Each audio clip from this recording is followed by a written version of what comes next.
Olá, hoje nós vamos discorrer sobre história das mentalidades, história cultural e história social, demonstrando essas três formas relativamente modernas de se fazer história e como é que elas se organizam enquanto uma possibilidade de pensar as organizações humanas contemporâneas e organizações humanas do passado. E, na verdade, sempre que se fala de história das mentalidades, história cultural e social, ou na maioria das vezes que se fala, nós temos um princípio de confusão, porque mentalidades, cultura e sociedade parecem a mesma moeda com a mesma face e parecem coisas tão próximas que é até difícil distinguir em que campo de atuação cabem as mentalidades, em que campo de atuação cabe a cultura e em que tipo de atuação, em que lugar cabe a história social. E, na verdade, não há novidade no trabalhar mentalidades, cultura, política, economia e sociedade dentro do fazer histórico. Quando você pega historiadores como Heródoto, já é presente nele, com maior ou menor desenvolvimento, essas características do fazer história. Você tem em Tucídides o lado religioso, você tem em Heródoto o lado político, o lado do soldado que vai para a guerra, e todos eles são presentes. Mas na história das mentalidades, na história cultural e social que surgem principalmente no século XX, o objetivo é olhar com mais cuidado certos aspectos que as formas de produção historiográfica até então mais conhecidas, mesmo que abordassem, ou não colocavam como um tema central dentro das suas pesquisas, ou talvez não dessem a atenção que os historiadores da contemporaneidade acham que essas questões merecem. E muitas vezes esse não dar atenção nem é por uma impossibilidade, por uma falta de percepção de que aquilo é importante. Muitas vezes é, mas muitas vezes é por uma opção. Bom, eu penso que a história política tem isso, isso, isso, então é para ela que eu vou. E a história social, a história cultural e a história das mentalidades surgem como uma forma de compreender ainda com mais amplitude aquilo que os historiadores já faziam desde que a história surge como ciência e não como uma novidade que não existia antes.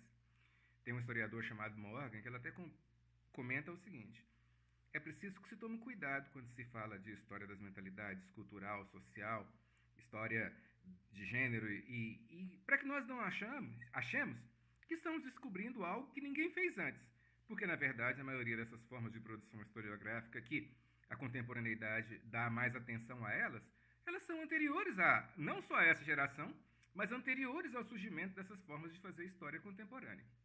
Todas elas são interiores e com maior ou menor força elas aparecem antes. Mas não com a conceituação, com a teorização e com a especialização apenas nessa área de história. Na verdade, a história aconteceu algo com ela que remete muito às ciências da natureza. A diversificação e a especialização do profissional da história. As ciências humanas têm vivido isso e a história não foge dessa característica.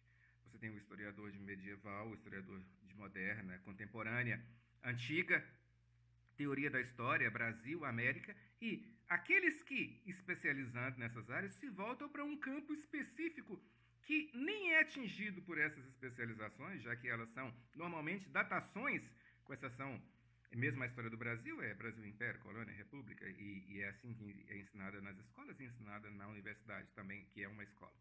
Então, o que acontece com essas formas de produzir história? Como elas são temporalmente divididas, se pensa nos séculos a partir de uma Europa, depois que você se forma, a especialização ou voltar-se para a história, ou por uma deficiência que se mostra com mais clareza nessas definições temporais do fazer história, ou por uma forma de abranger e de fechar ainda mais as possibilidades da produção historiográfica, surge a história das mentalidades, a história social, a história cultural, entre outras, e que tem a função de trabalhar dentro desses períodos históricos, não necessariamente a partir de uma temporalidade, como é, por exemplo, da história moderna. Eu posso definir a história moderna como, por exemplo, se iniciando no século XVI, ou no final do século XV, com a chegada de Colombo na América, e posso levá-la até a Revolução Francesa, ou até a Revolução Industrial, ou até a Revolução Gloriosa, no século XVII ou XVIII.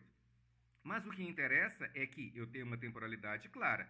A história moderna, se ela começa no século XIV ou XV, se ela termina no XVII ou XVIII, é pouco relevante. Mas é relevante que ela abrange esse período de tempo, que é ou do XIV ou XV até o XVII ou XVIII, e os acontecimentos que estão aí. Então, o historiador da história moderna, em boa parte, ele se prende nisso. Enquanto a história das mentalidades, da cultura e a história social, o recorte delas não segue necessariamente esse tipo de temporalidade.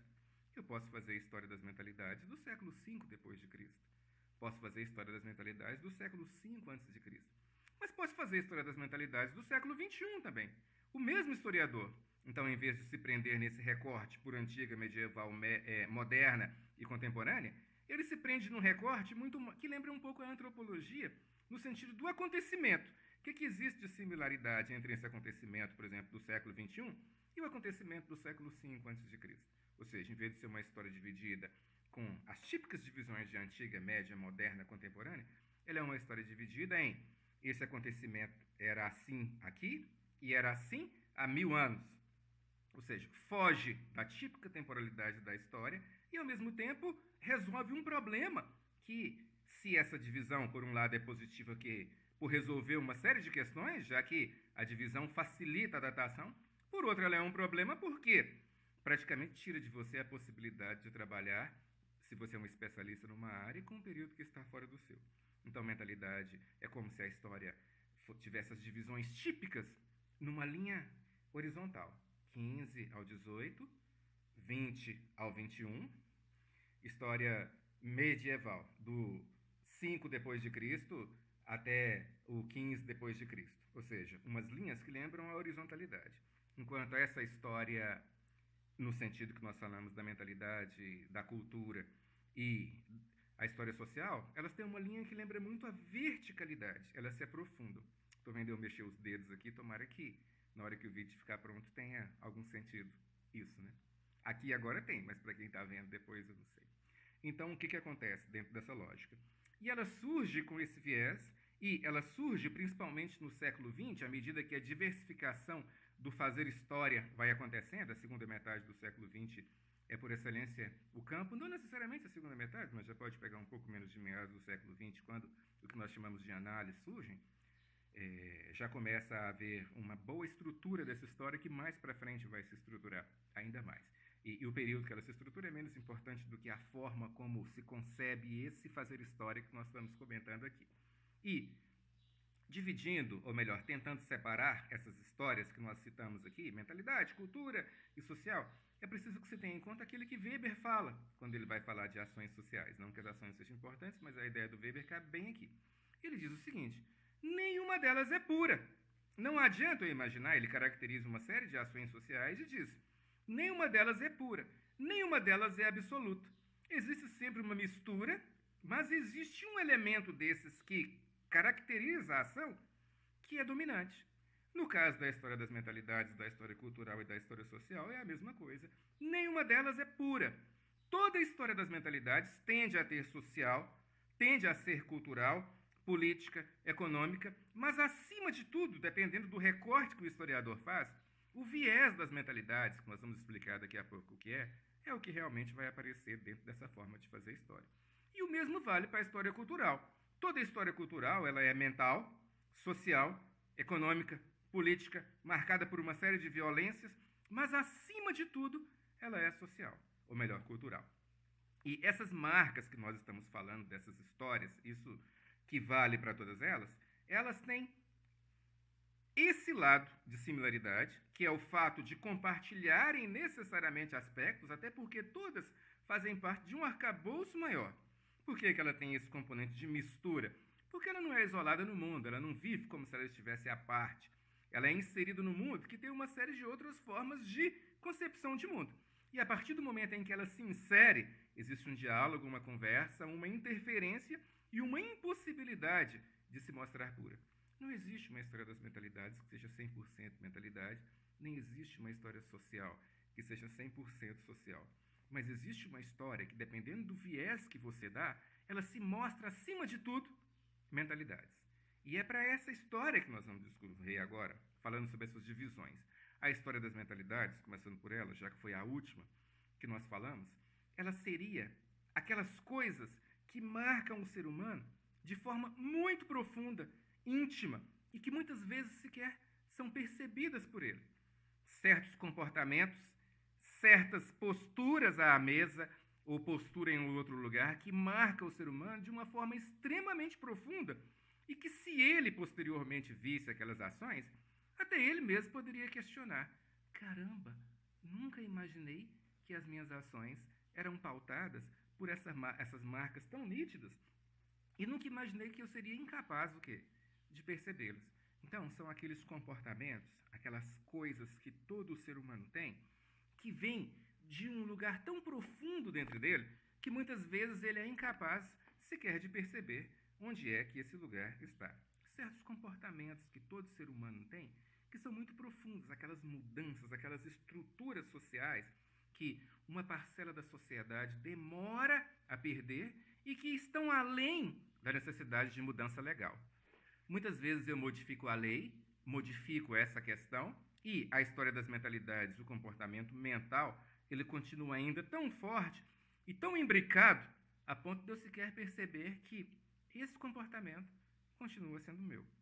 Um exemplo de mentalidade talvez possa ser buscado na religião, quando você pensa na figura religiosa da Trindade, que é uma figura típica do cristianismo, que tem aí uns 2000 anos, em que ela é uma das marcas do cristianismo, e que é aquela longa duração, aquela estrutura, aquela coisa que, muito mais do que um evento, que uma conjuntura, ou que uma média duração, ou como uma curta duração, lembrando da escola dos análises e dessas divisões que elas fazem, é aquilo que tem longa ou longuíssima duração, que estrutura valores sociais e que estrutura valores individuais, e que muitas vezes ela é tão forte que ela é muito além da necessidade de uma lei, ela é muito além da necessidade de algo que a garanta como uma coisa que tem sentido. A história das mentalidades, ela não precisa de uma lei para ela valer. A história das mentalidades, ela não precisa que haja na sociedade todo um arcabouço de aceitação ou legal ou social para que ela seja ali preservada e feita por uma parcela de pessoas que a acompanham. Pode ser, inclusive, que ela não tenha um paralelo, de fato, no que aconteceu na sociedade, ela não reflita algo que realmente, historicamente, seja provado, mas ela marca as pessoas com profundidade. Por exemplo, há duas manifestações em Goiás que mostram bem isso: Cavalhados de Pirinópolis e a Procissão do Fogaréu. Esse ano não houve, né, por uma série de questões ligadas ao coronavírus.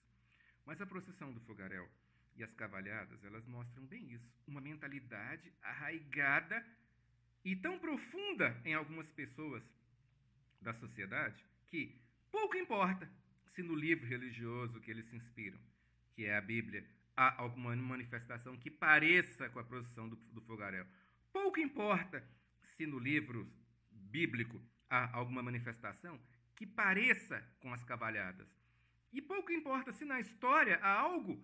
Claro, você tem as guerras entre mouros e cristãos, mas é uma representação, em muitos aspectos, bem distante daquilo que se vê nas cavalhadas.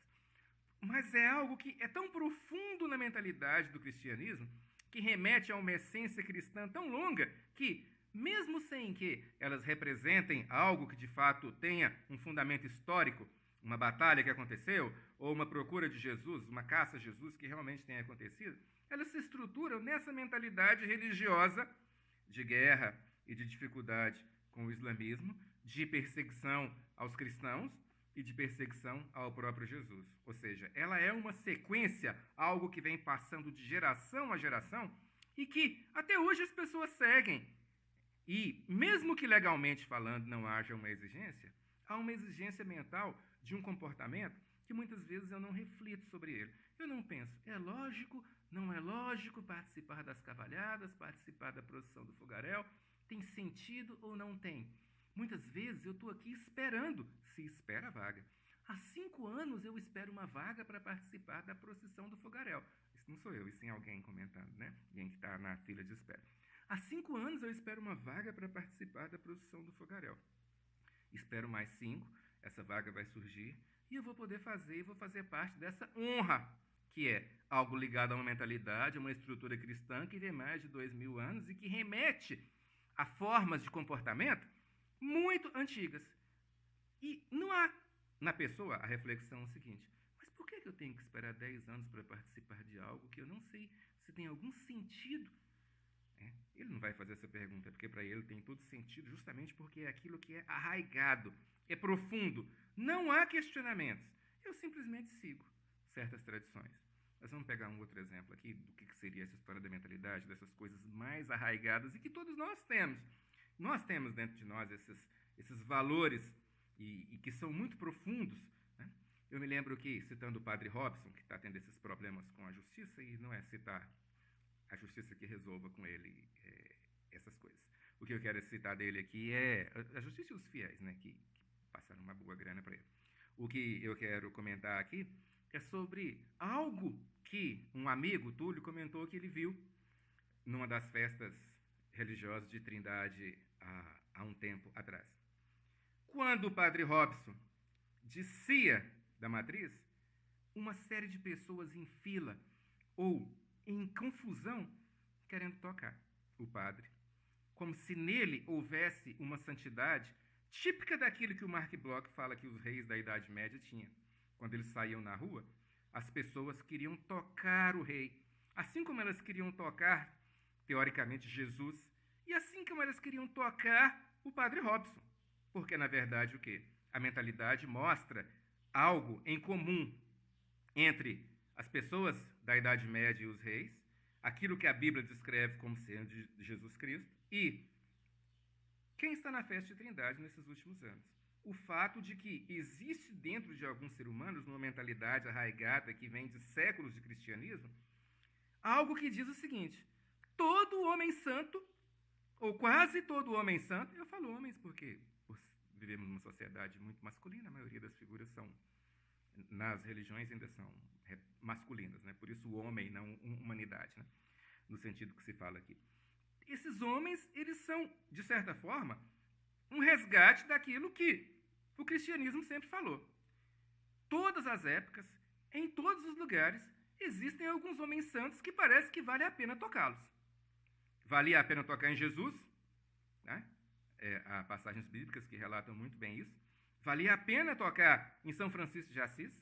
Valia a pena tocar nos reis da Idade Média, porque eles eram representantes de Deus. E vale a pena no século XXI tocar no Padre Robson. E uma boa parcela de pessoas acredita nisso.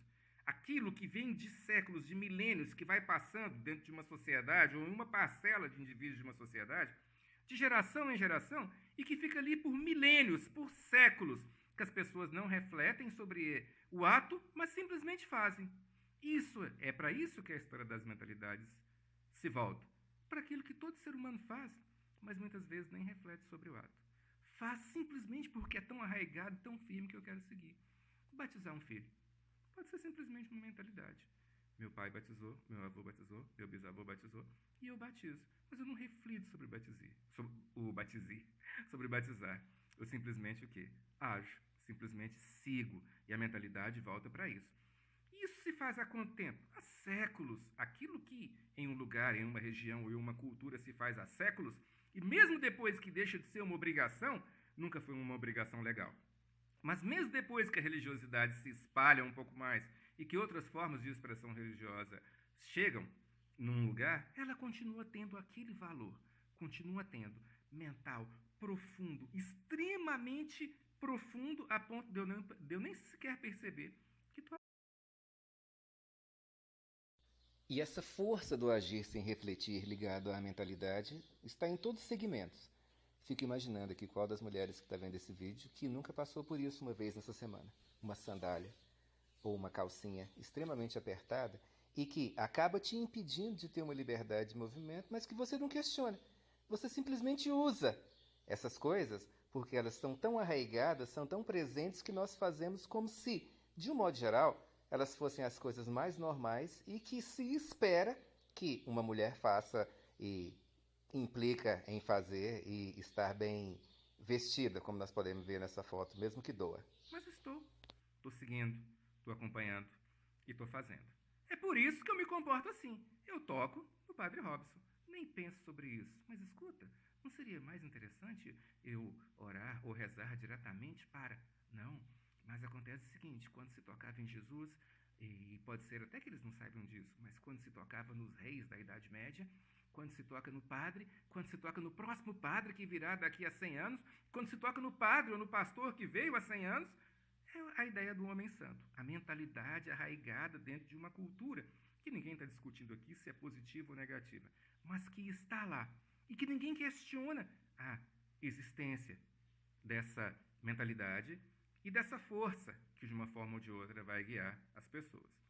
E se a mentalidade tem essas marcas, se ela tem esse se posicionar no mundo, existe uma outra coisa também que a acompanha, que seria, no caso, da história cultural. O que diferencia, então, a cultura da mentalidade? Se a mentalidade é isso que eu faço sem sequer perceber, o que seria a história cultural, então? Já que a mentalidade e a cultura são ali mais ou menos o mesmo caldo da produção historiográfica e estão mais ou menos juntas ali nessa forma de produzir história. A história cultural seria também comportamentos profundos, mas são comportamentos que eu externalizo, ao contrário da história das mentalidades, em que a minha externalização de comportamentos, elas vêm de um lugar tão profundo, de um acreditar tão profundo, que elas dizem sentido para mim, e normalmente pouco importa para mim, no caso da história das mentalidades, o que quem está do lado acha. Eu quero tocar no padre, eu quero tocar no rei, eu quero tocar em Jesus, eu quero tocar no pastor. Há 100 anos as pessoas queriam, há 200 anos elas queriam, e pode ser que daqui 200 anos continuem querendo tocar. Porque, na verdade, eu sinto que um homem abençoado como esse, de novo, o homem no sentido masculino. Infelizmente, parece que é algo que a própria mentalidade justifica, né? É tão forte isso que mesmo hoje, na mentalidade das pessoas, a grande maioria das figuras masculinas é que dominam as religiões, mesmo as novas religiões, e algumas não aceitam uma mulher ter um destaque numa religião, não por falta de espiritualidade, mas simplesmente por ser mulher. Ou seja, a história das mentalidades, até o machismo, a questão de gênero, bate um pouco nessa mentalidade que é muito difícil de ser combatida, mesmo depois que você tem leis que se voltam a ela. Mas voltando ao que interessa aqui, que é a questão da cultura.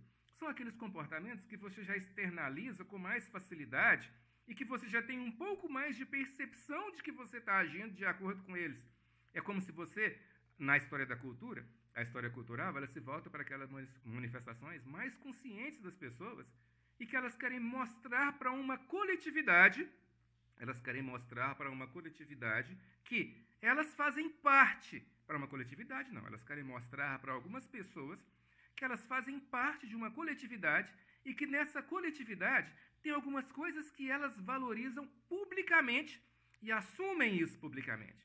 Ou seja, a cultura já não é mais aquela manifestação que eu faço sem sequer perceber claramente o que eu estou fazendo, sem saber que ela tem uma ligação com uma série de coisas. Lembra o fiel que quer tocar o padre? Ele não está preocupado se o outro está vendo o comportamento dele. Ele quer tocar porque alguma coisa dentro dele diz, é importante. Já no caso da cultura, eu pego essa manifestação e publicamente a manifesto como uma forma de dizer o seguinte, eu venho de tal lugar. E isso que eu estou fazendo é uma identificação minha com o lugar que eu vim, e eu faço isso conscientemente como uma forma de mostrar que, para mim, de onde eu vim, isso é um valor. Eu tenho consciência disso, eu externalizo isso publicamente e agora ajo, não é para algo dentro de mim, como no caso da história das mentalidades, mas é para algo que eu quero que os outros saibam que eu tenho. É claro que a história da cultura, a história das mentalidades, a história social, elas podem ser pensadas de outros prismas. Nós estamos dando essa abordagem para trazer para elas outros elementos além daqueles que normalmente se traz e que se caracteriza a essas formas de produção historiográficas. E a história da cultura, então, vamos pegar o mesmo exemplo das cavalhadas e trazer aqui, ela já serve, o mesmo exemplo do farricoco, ela já serve como uma identidade. Nós aqui de Pirinópolis valorizamos a nossa cultura e a nossa cultura caminha para isso. Nós aqui de Goiás valorizamos a nossa cultura e eu estou aqui nas cavalhadas, eu estou aqui na procissão do fogaréu, não é internamente querendo tocar em um padre ou num pastor e querendo que algo dentro de mim mude para melhor. Né? No momento que eu faço isso, sou eu e o meu toque no pastor ou no padre e a expectativa de que esse toque me traga algo positivo. No caso da história da cultura, não, da história cultural. Estou aqui fazendo essa procissão das cavalhadas, misturei as duas coisas, né? E estou aqui na procissão do fogaréu, e estou aqui de farricoco para mostrar, tanto para a população de Goiás, quanto para a população de turistas, para a parte de turistas que vem até de fora do Brasil, que, para mim, as manifestações culturais do meu povo são importantes. Eu estou aqui como um representante consciente das manifestações culturais do povo. Estou externalizando, fazendo algo que é interno, mas mostrando para as pessoas que assistem que essa é a nossa cultura, esse é o nosso valor. Eu estou mostrando a nossa cultura para as pessoas. Então é aquilo que com mais facilidade, mais consciência e com prazer você quer mostrar, porque aquilo te dá identidade, aquilo te permite. Normalmente, aqui em Goiás, eu sou de Goiás, né? Há uma série de coisas que mostram isso. Tem no site de Instagram, de internet, umas coisas que me chamam muito a atenção e que ligam muito Goiás ao quê? Ao frango caipira, ao piqui, à pamonha, né? Muitos memes de pamonha, de namorado levando um buquê de pamonha para namorada e essa coisa toda. E uma parcela dos goianos valoriza isso e gosta de compartilhar esses memes como uma forma de dizer: está aqui algo que pertence à cultura em que eu estou. Está aqui algo que me dá identidade. Então, e eu estou fazendo isso não é porque eu inconscientemente acho que isso vai me trazer um bem como uma cura, no caso do padre que eu citei. Mas eu estou fazendo isso porque isso me ajuda a dar identidade. Isso me ajuda a chegar a esse lugar. Tem, inclusive, uma foto do Leandro e Leonardo que é muito interessante e que retrata exatamente isso que nós estamos falando.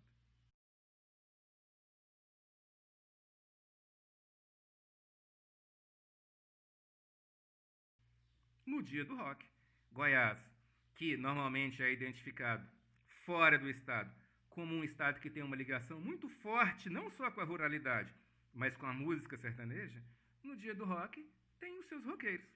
É claro que isso nunca vai abarcar toda uma sociedade. Não se fala que a história das mentalidades ou a história da cultura é algo que toda a sociedade segue, mas que é uma das marcas do Estado. Leandro e Leonardo de roqueiros, como nós acabamos de ver. É uma brincadeira? É, mas eles realmente se vestiram assim. E, além do mais, é preciso que se identifique o quê? A cultura do sertanejo mostrada para uma parcela da população ou por uma parcela da população como algo positivo. Isso dá identidade a mim enquanto alguém que pertence a uma cultura específica. Sou brasileiro, mas sou goiano. E em Goiás, a maioria das pessoas tem isso, tem essa quantidade de formas de agir. Isso vale para outros lugares também. E então a cultura se volta para isso, e é claro que nem toda cultura, nem toda manifestação cultural tem essa marca de querer mostrar uma identidade. É claro que há sempre a possibilidade de se apropriar desses bens, de se apropriar dessas coisas em meu favor. Por que é que eu vou me preocupar apenas em trazer a cultura se eu posso ganhar com ela? É sempre possível utilizar, é sempre possível ter lucro em cima de uma manifestação cultural. Mas uma parcela das pessoas, elas não agem assim. Elas agem porque elas veem naquilo um valor. E agora nós vamos sair de novo da história, eu acho sempre interessante esse diálogo, e partir para um outro pensador que influencia muito a história mostrando isso. Então, no caso da história, ela lembraria novamente o Weber e as ações racionais segundo valores. Vocês já viram? Né? Isso aqui é uma aula para uma turma específica, então eu imagino que eles já viram. E a ação tradicional, ou seja, a cultura está ligada a essa ação racional segundo valores. O que é para o Weber a ação racional segundo valores? É aquilo que eu faço porque eu vejo um valor de identidade. Eu vejo um valor interno que me motiva a agir a partir daquele comportamento específico. Ou seja, eu tenho um comportamento específico e ajo a partir dele porque ele se mostra um valor para mim e ele mostra uma identidade. Nessa ação você percebe o quê? Duas coisas. Toda manifestação cultural, ela é como uma forma de mostrar para os outros ou para uma outra pessoa o lugar de onde você veio. Ou seja, a minha área de pertencimento é essa. Mas ela é também um conforto para aquela pessoa que age dessa forma. Ela mesma mostra para si o seguinte, ó, pode acontecer isso, pode acontecer aquilo, mas para mim, essa herança é um valor. Ela mostra que eu tenho um lugar, que eu não estou perdido no mundo. Então, está ligada à cultura, não é simplesmente mostrar para os outros que você tem um comportamento específico porque você acha que ele é válido.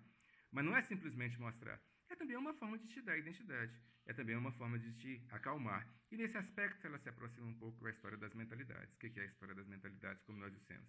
Toco no sacerdote Porque ele, além de me dar uma espécie de paz interior, pode ser isso que eu busco. Ele pode também me trazer a cura. Mas a história cultural, quando ela fala que você faz questão de manifestar certos comportamentos publicamente, até para assumir um lugar na cultura, ela é também um pouco disso. Eu externo, mostro que eu tenho um lugar que eu vim, que me dá identidade, mas ao mesmo tempo é como se eu me pacificasse um pouco, porque eu não me sinto completamente perdido nesse mundo que tem uma infinidade de possibilidades. Tem algumas coisas que me marcam, que, como eu já disse mais de uma vez, que me dão essa identidade. Então a diferença das duas é essa. Essa segunda, ela é uma externação de comportamento mais consciente e que eu faço com muita consciência de que a minha intenção é mostrar para outras pessoas de onde eu vim o que nós valorizamos e, ao mesmo tempo, mostrar também o seguinte, ó, somos capazes de fazer coisas muito interessantes. Esse é o Senhor e a Senhora Williams, um quadro de Thomas Gainsborough, e a função do quadro, que é do século XVIII, é retratar a típica família burguesa. Uma mulher que, depois de casada, adquire o sobrenome do marido, porque ela é uma mulher séria de família, de sociedade, e passa a se chamar William, mas um casal tão harmônico que ela apoia o seu braço no braço do marido, que é o esteio do casal. Essa é a leitura que as pessoas fazem do quadro. Mas eles são, ao mesmo tempo, preocupados com outras questões, tanto que eles têm um animal e tratam muito bem o cachorro que eles têm, que parece olhar para eles como se os amasse, até pela forma que é tratada.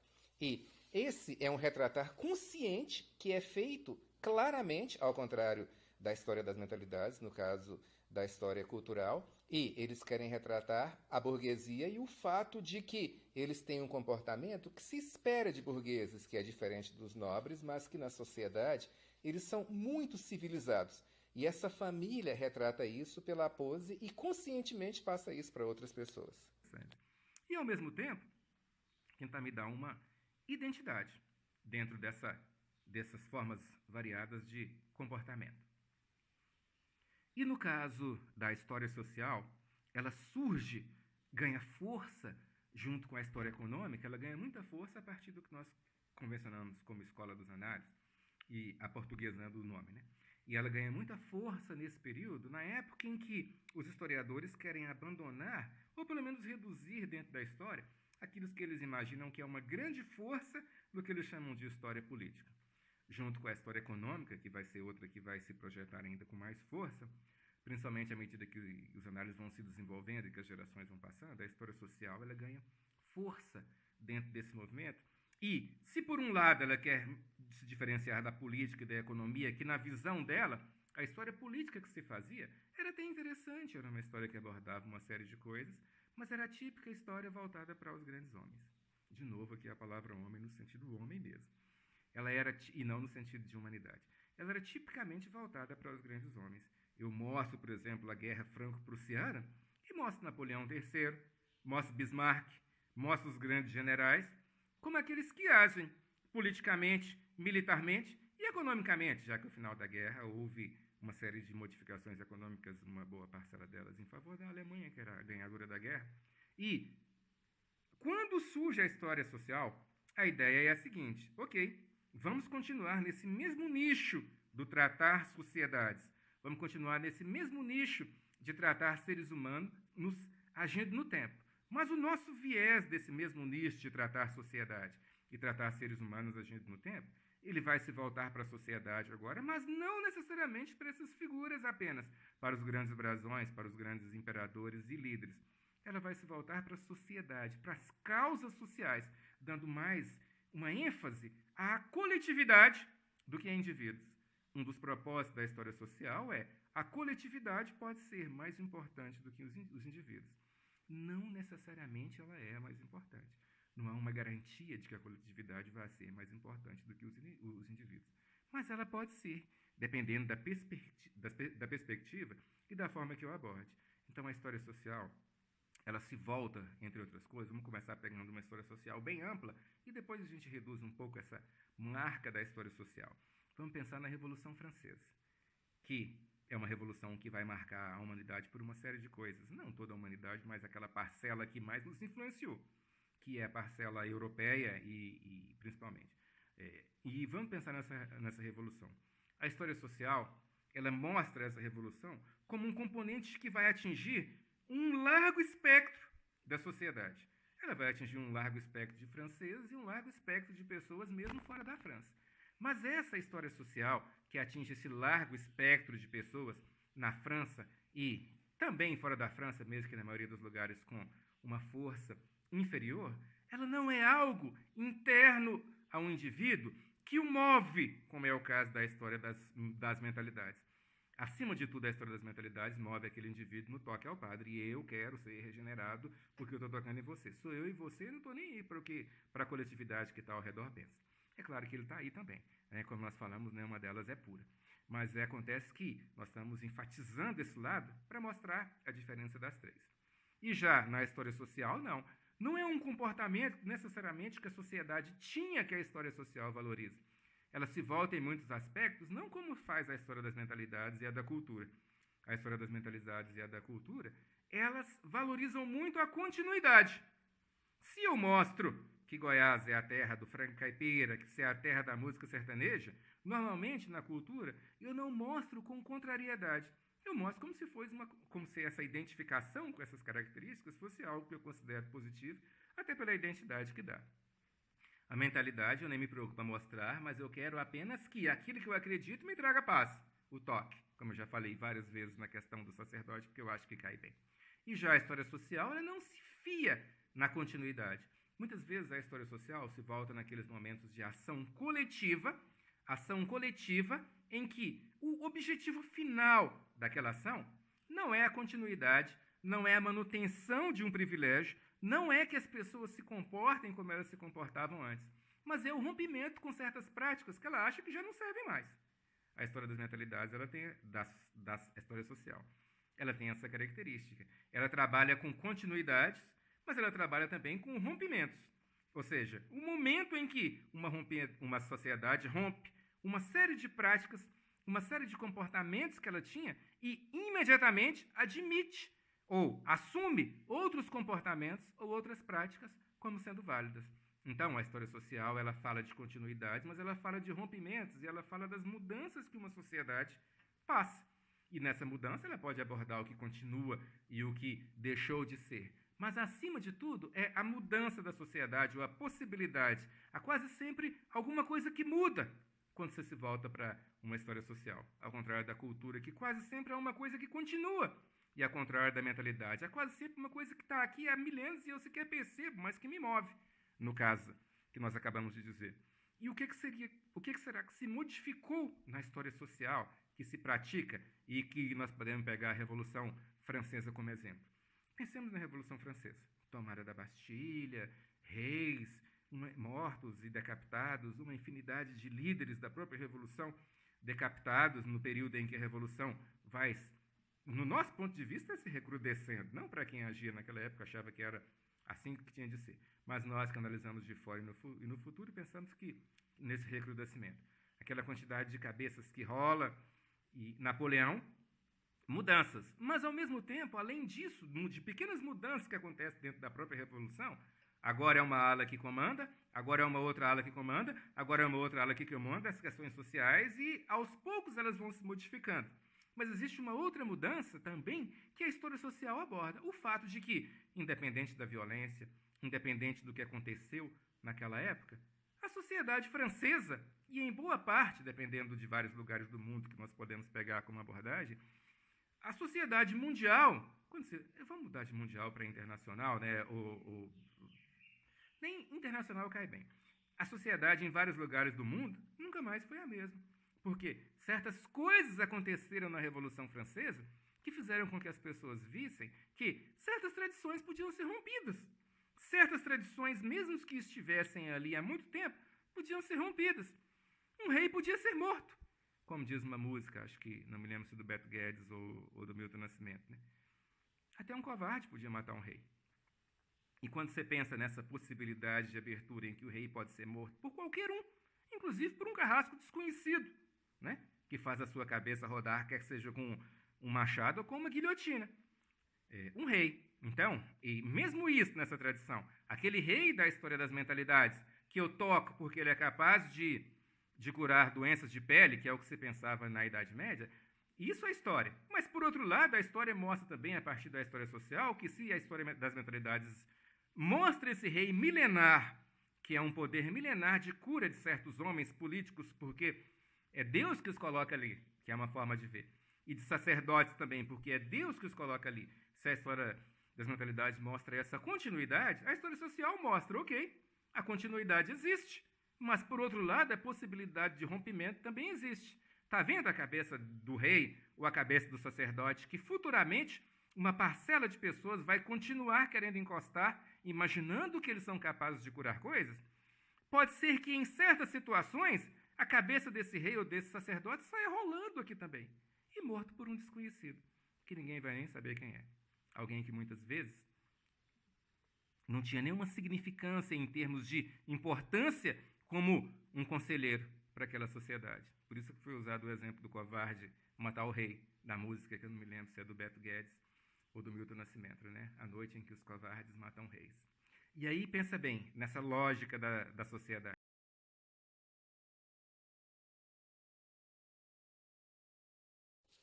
Essa charge lembra muito a transformação, no caso da história social, e de todas aquelas amarras que muitas vezes a sociedade tem e que é fundamentada em práticas que são seculares ou milenares, como no caso da charge que fala que lugar de mulher é no tanque, mas que mostra claramente que o tanque pode ser em qualquer lugar. Pode ser um tanque de casa, mas pode ser um tanque de guerra também. Ou seja, mesmo que isso seja muito mais um projeto, mostra uma sociedade que está em transformação e que um costume secular, no mínimo, ou até milenar, está sendo questionado e, em alguns aspectos, até está sendo abandonado. Ou seja, a transformação está acontecendo e a transformação é um dos objetos da história social. E, nesse caso, acontece a transformação dos costumes, permitindo que as mulheres tenham mais liberdade do que tinham antes.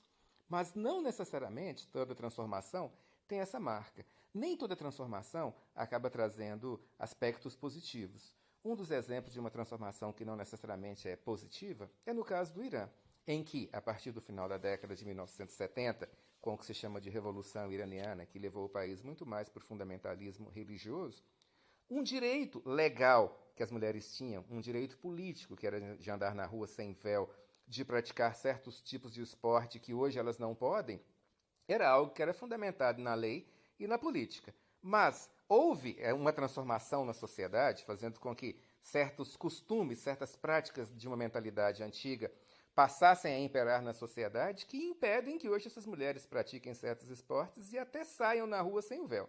Tanto que todas aí estão usando uma espécie de véu. Ou seja, a história social também mostra que não necessariamente toda transformação pode ser vista como um avanço. Muitas vezes ela acaba se submetendo às mentalidades ou à tradição, como foi nesse caso. Aqui se enfatizou na história social o quê? Entre outras coisas, o comportamento social, pautado pela Revolução, a massa, a liderança, pessoas de vários segmentos sociais, o comportamento social, mas se percebeu também a mudança. Qual é a mudança? Agora, o rei morre. Pode ser que num outro contexto ele não morra, mas em certos contextos, o rei morre. E pode ser morto, como nós dissemos, por pessoas insignificantes. Nesse caso, a história social, então, ela enfatiza o quê? O mesmo ser humano, que é a história das mentalidades, e o mesmo ser humano da história da cultura, mas a partir de um viés diferenciado. Porque na história social, a mudança é valorizada, as grandes questões são valorizadas, e ela é, de certa forma, não uma ponte, mas um diálogo constante com outras formas de produzir história. Porque não existe apenas a história das mentalidades, a história cultural ou a história social. E a história política, a história social, ela é, de certa forma, uma ponte com essas outras formas de se produzir pensamentos históricos. E ela é uma ponte pelo seguinte: quando você pensa na Revolução Francesa, ali tem questões políticas, ali tem questões econômicas de uma França que, além de um cofre vazio por uma série de más administrações, passava por problemas sérios com colheitas muito baixas. Então, ou seja, e a história social ela se volta para isso também. Ela é uma história mais ampla, que tenta pegar normalmente um arcabouço maior de pessoas e que tenta se aproximar muito, não apenas daquilo que mudou, e não necessariamente das continuidades, Agora, deixando claro que, quando se fala dessas distinções, essa se volta para o que continua, essa se volta para aquilo que rompe. Isso é no mundo ideal, é um tipo ideal, porque, na verdade, nenhuma delas é pura, como nós dissemos. Toda a história das mentalidades tem pontos de continuidade e rompimento, toda a história cultural tem pontos de continuidade e rompimento, coisas que eu quero mostrar para alguém ou para uma coletividade e coisas que são importantes para mim. E toda a história social, mesmo que ela mostre muito daquilo que pode ser considerado rompimento, ela também tem muito de continuidade. Ela acaba abordando aquilo que continua, assim como a história das mentalidades e a cultural.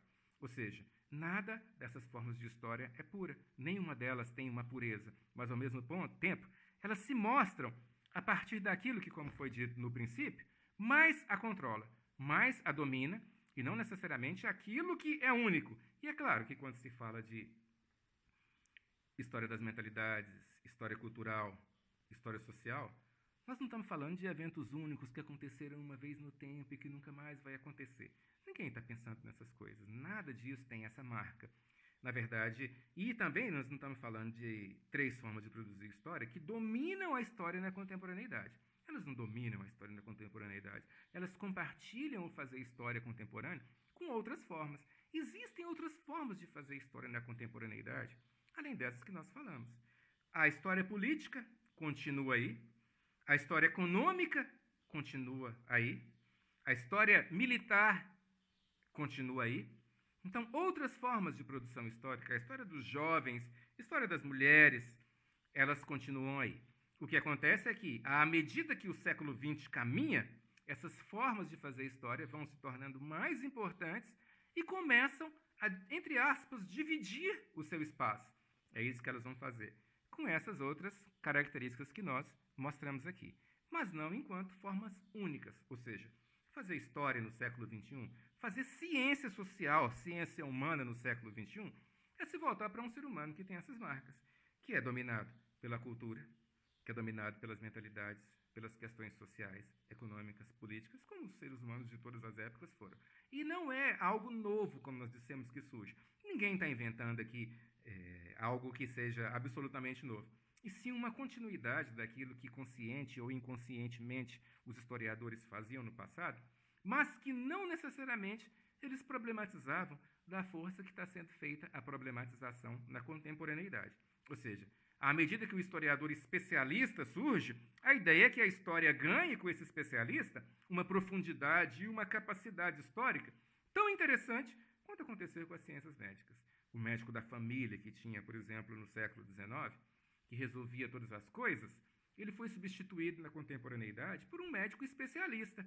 Eu faço isso, isso, isso. E houve, em termos de qualidade de tratamento, um ganho para os pacientes. E o objetivo da história fragmentada a partir de especializações é tentar fazer com que na história também isso aconteça. Que haja um ganho substancial à medida que as pessoas vão se especializando, que o trato delas com aquilo que elas têm um conhecimento extremamente profundo seja muito mais interessante do que era antes, mas não que seja único. Então, só recapitulando e já chegando no final. Entre os componentes da história das mentalidades, da história cultural e da história social, nós podemos colocar o seguinte: história das mentalidades. Ela tem como marca aquilo que um ser humano tem e que é extremamente profundo dentro dele e que pode ser que ele compartilhe com outros seres humanos que viveram nesse mundo há séculos ou há milênios. No caso, pegando o cristianismo como uma dessas marcas, como um dos lugares em que isso se dá, nós pegamos como exemplo um hábito que, no cristianismo e outras religiões, se tem de achar que certos homens santos são capazes de curar. Isso é tão arraigado dentro da mentalidade humana, que vai passando de geração a geração, e milênios depois as pessoas continuam tendo esse mesmo hábito. E demos como exemplo o quê? Toco em Jesus porque ele cura. Toco em Paulo, no apóstolo Paulo, porque ele tem o poder de cura. Toco em Francisco de Assis ou São Francisco de Assis porque ele é um homem de Deus.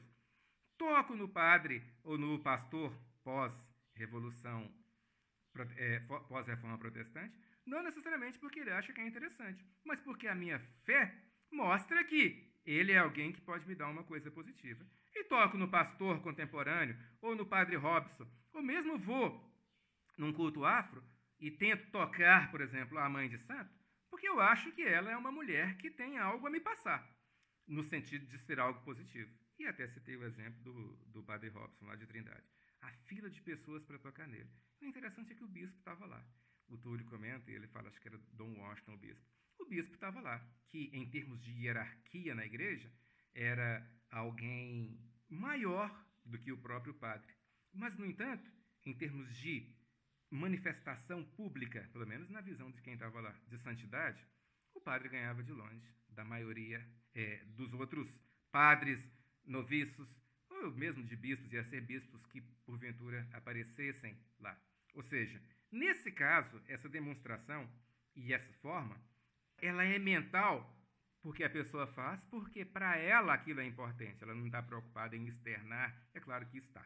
Mas a principal marca dela não é externar para os outros um comportamento. É impossível imaginar que não seja isso também, né, gente? É claro que há ali um mover que cria um espaço em que as pessoas estão predispostas a fazer isso. Mas uma parcela daquelas pessoas fazem aquilo não necessariamente por esse espaço, mas porque algo arraigado nela, muito profundamente, que ela nem percebe, diz para ela que isso é essencial. Que é essencial que ela tenha esse tipo de comportamento. Mentalidade. Tão profundo que ela sequer percebe que ela tem muitas vezes. Ela simplesmente age. Enquanto a cultura seria, como nós dissemos, essa outra marca. Eu faço conscientemente de que eu estou fazendo e faço também porque, primeiro, me faz bem, assim como a mentalidade, mas faço para externar para o outro. Olha para mim e veja quem eu sou, tá? Para que você não confunda. E, já no fato da história social, ela é muito mais do que uma questão de individualidade, como é no caso da história da mentalidade, de uma pequena coletividade ou de uma média coletividade, ou de algo que acompanha um lugar que eu quero que continue, como é, por exemplo, aquilo que nós acabamos de citar como um exemplo das mentalidades e agora serve para a cultura, é algo que eu quero que continue. E ela é o oposto no caso da história social. A história social, ela não necessariamente ela reflete algo que ela quer que continue, mas a história social ela pode trabalhar com coisas que ela quer que mude, que ela quer que sejam diferentes daquilo que se fazia antes, mas que tenham um valor. Então essas são as marcas, né, desses 3 tipos de história que agora entram com tudo aquilo que nós falamos.